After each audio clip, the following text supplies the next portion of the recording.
Barrister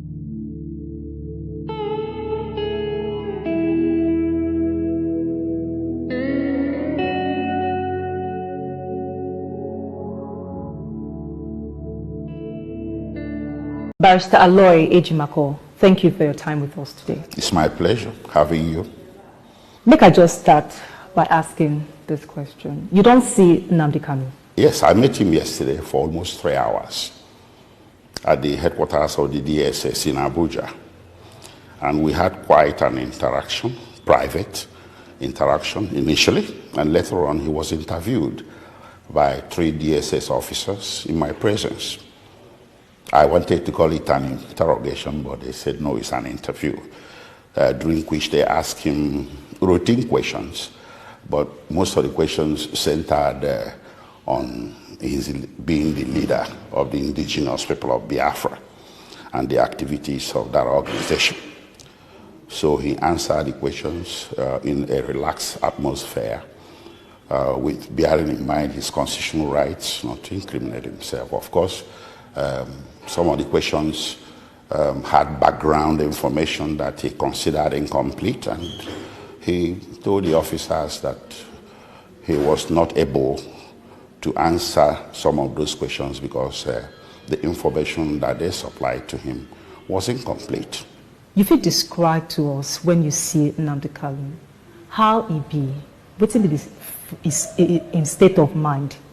Well, his state of mind wasn't as sound as it should be. You know, if you listen to his broadcast, you would know that he's a historian. But when I was talking with him, he had trouble recalling the actual date he was abducted. It surprised me. So to jog his memory, I asked him how many nights he spent in Abuja before he was brought to court. He told me 2 nights. So he was brought to court on Tuesday, the 29th June. So we figured he must have been brought into the country on Sunday, the 27th. So when I mentioned that date, he said, sure, that's the date. But I took particular note of that.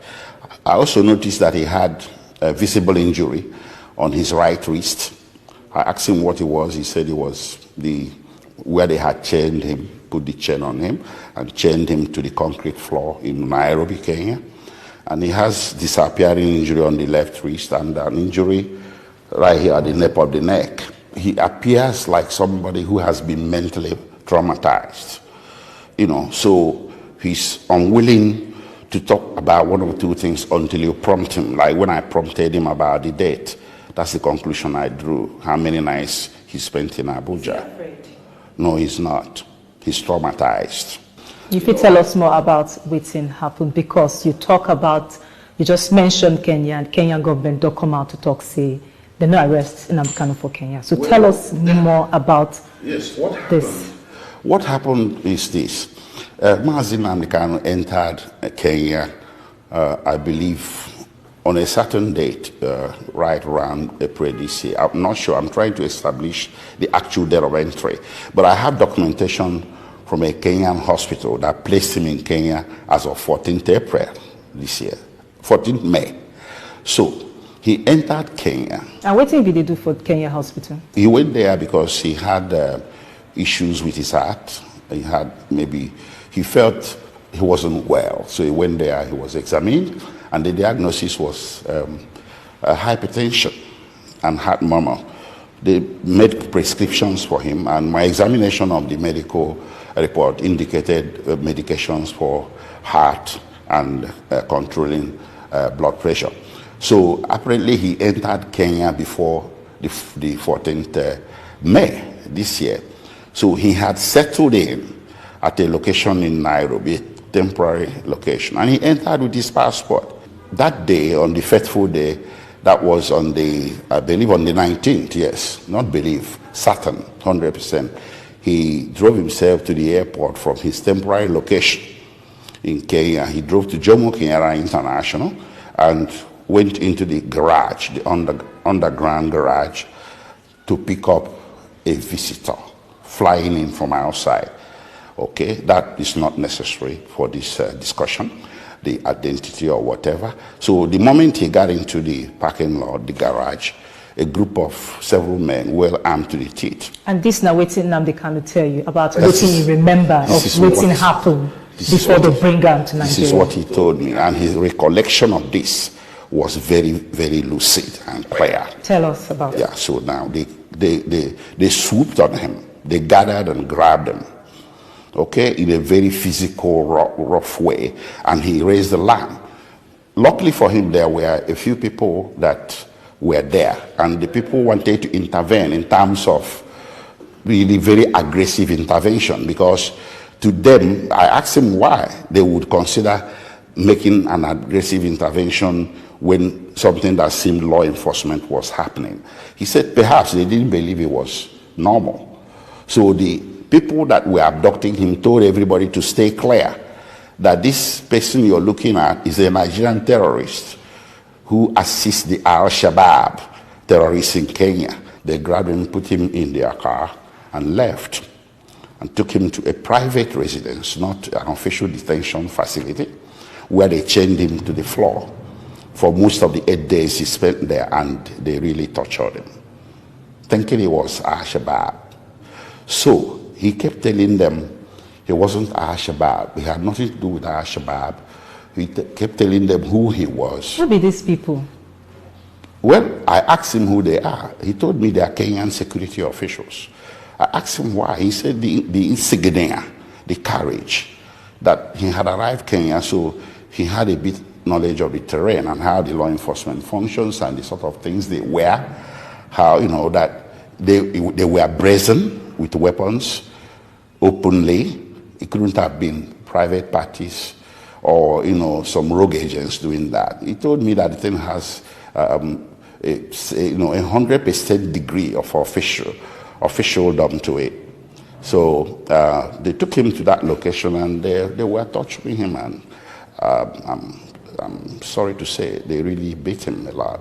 So, but at some point when he was trying to explain himself, he told me he was blindfolded most of the time, chained to the floor, bare floor. But the Kenyan government don't clearly talk, say they don't get hand for this, and they don't arrest Nnamdi Kanu for the ground. And also the federal government never come out to talk anything about where your client, where they arrest your client from. Okay.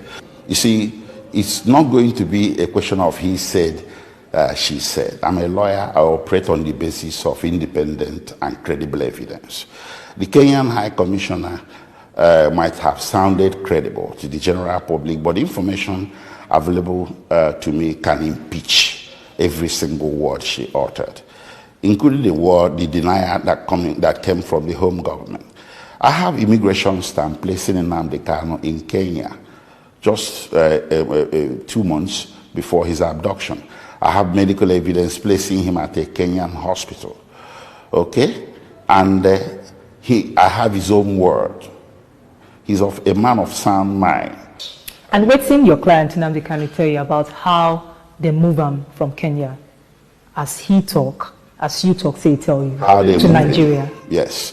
You see, he said on the fateful day, that was the 27th on Sunday, 27 June, they drove him in a car to Jomo Kenyatta International Airport, blindfolded him, and bundled him inside a private jet, like a Learjet. I asked him if it's a Boeing 777, so whatever, or Airbus, the big ships. He said no, it's a normal private jet that you often would see some people owning private jet, that kind of size. And he was the lone passenger in that jet, in that plane, and he didn't clear immigration. They drove him straight, on the tarmac, straight to the plane and very close to the plane, and put him inside the plane with Nigerian security officials, and left about 12 noon in the afternoon, and landed Nigeria same day in the evening, around something after 4 or to 5.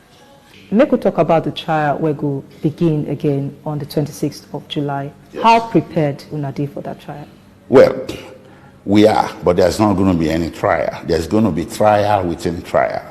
What happened to Nnamdi Kanu is, by legal definition, worldwide legal definition, what is called extraordinary rendition. It's a state crime. It's a crime by the state. If a private individual abducts or violently and illegally seizes another individual. It's called kidnapping, and is a very, in some jurisdictions, is a capital offense. When state does it, it's called extraordinary rendition. That's what happened. So if you rendered or you renditioned a fugitive or a suspect, you have lost jurisdiction to try that suspect because you committed an international crime. You broke your own laws. You broke the laws of the third state from which territory you renditioned that individual. And you broke the laws of the second state of nationality of that individual. That is what is playing out here. Because we have three divergent but also compliant jurisdictions. The three jurisdictions here, Nigeria, Kenya, and UK, their laws prohibit extraordinary rendition. Okay, so they've been, calls don't come from different quarters, from different groups, say the federal government must handle this case on the fair note, that the trial must happen, Nnamdi Kanu trial must happen on the fair note. Does this make you optimistic? Fair trial? That Nnamdi Kanu must have a fair trial? You see, there is it's an oxymoron. It's a contradiction to say that a jurisdiction that broke the laws of three countries and the international law, that's the fourth component, to bring a suspect before that jurisdiction should be expected to give fair trial to such individual. But like I said, we haven't even gotten to that bridge yet. When we get to the bridge of whether he's going to get fair trial or not, we are going to ventilate it. The bridge we have to cross first is the bridge of testing the impact on the jurisdiction of Nigeria to try Nnamdi Kanu for any criminal offenses stemming from the extraordinary rendition.